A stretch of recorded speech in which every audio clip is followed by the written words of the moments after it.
So this morning I'm going to talk about a topic which we've been continuing called naming with care.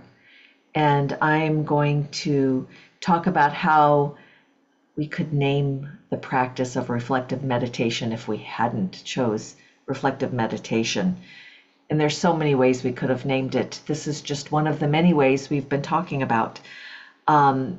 The title of my talk is Asking Questions Paired with Listening Meditation. And really these two things go together, asking questions and listening to the response. This happens frequently in our practice.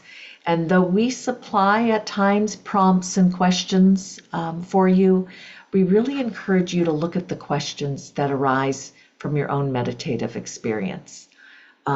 Especially during the meditation. This is not uncommon when you have an open, reflective, receptive practice, that questions arise. But they also come afterwards in reflection and in conversation.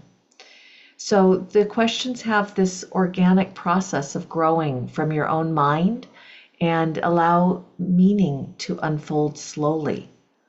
We're not necessarily looking to have the questions answered, but to acknowledged, listened to, and respected.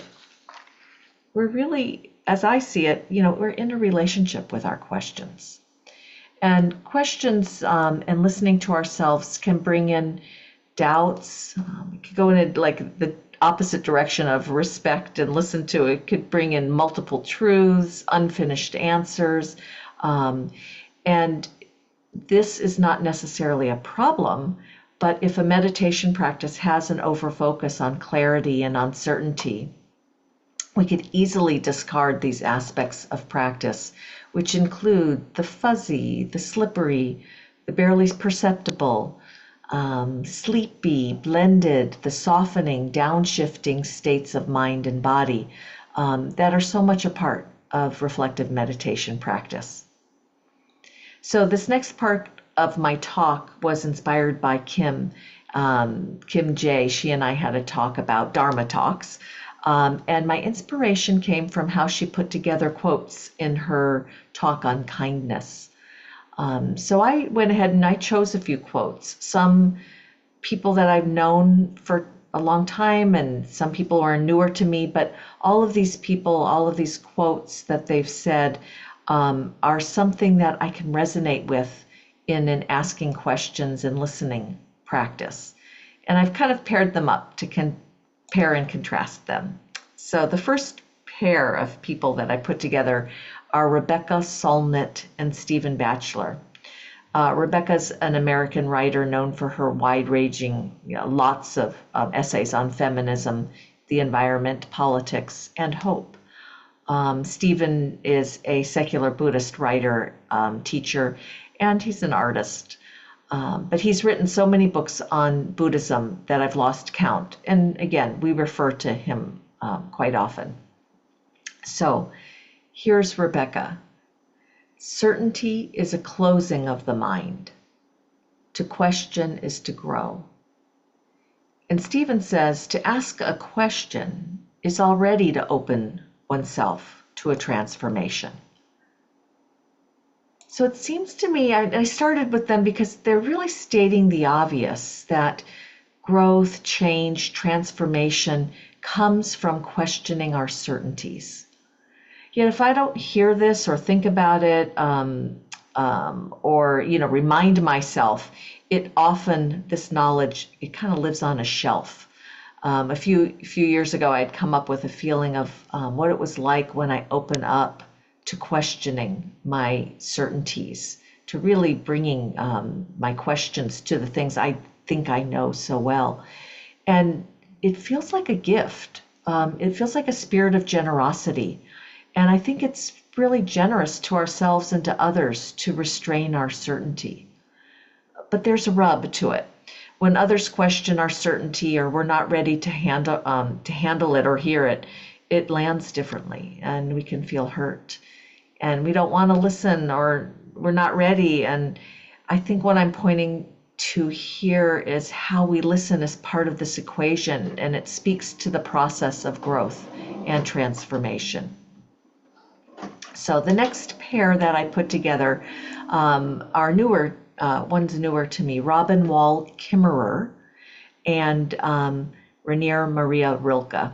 So that's not a newer person to most of us.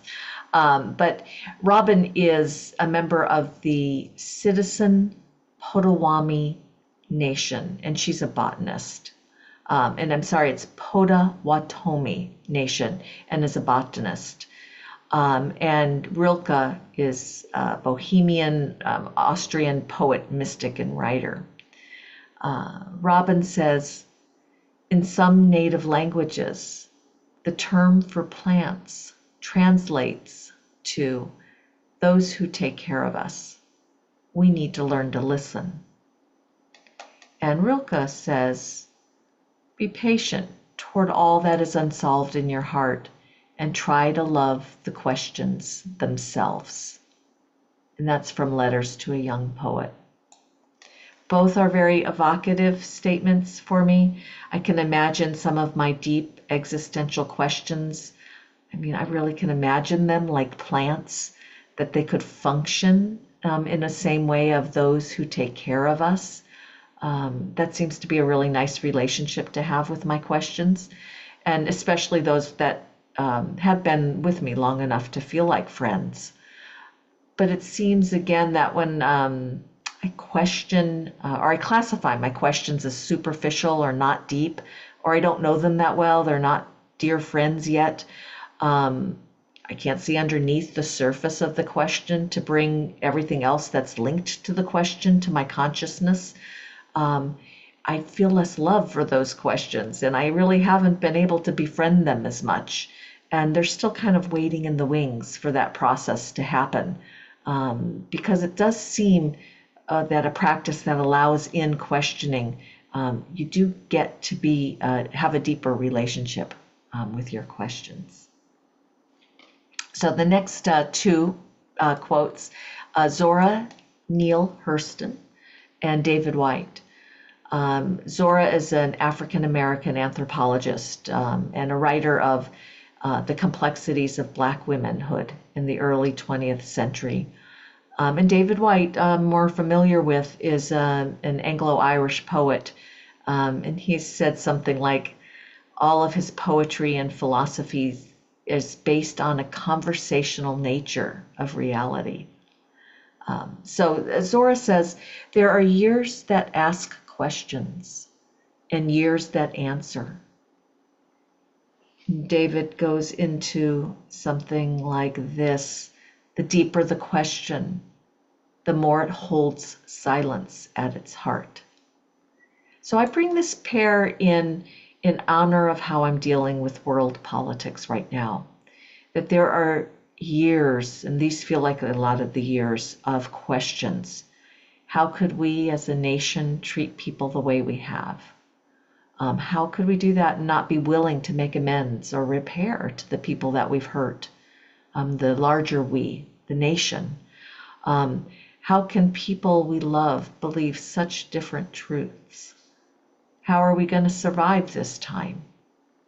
The only way I really know how to be with these questions is to bring them into the silence of our meditation practice and reflection practice. And I do see that deep silence can actually deepen the questions, and the questions become more a part of me and who I am, and really show my values and show our values of how we want to ethically be in the world that we live in today. So I'm going to end not with a pair, I'm going to end with the Buddha, and this is from the Kalama Sutta, which is really pretty common in Buddhism, that this is well known by most Buddhists.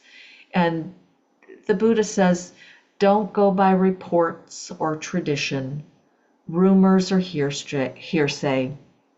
What is written in the scriptures, logical reasoning alone, preconceived opinions, the apparent competence of a teacher or authority of their teachers.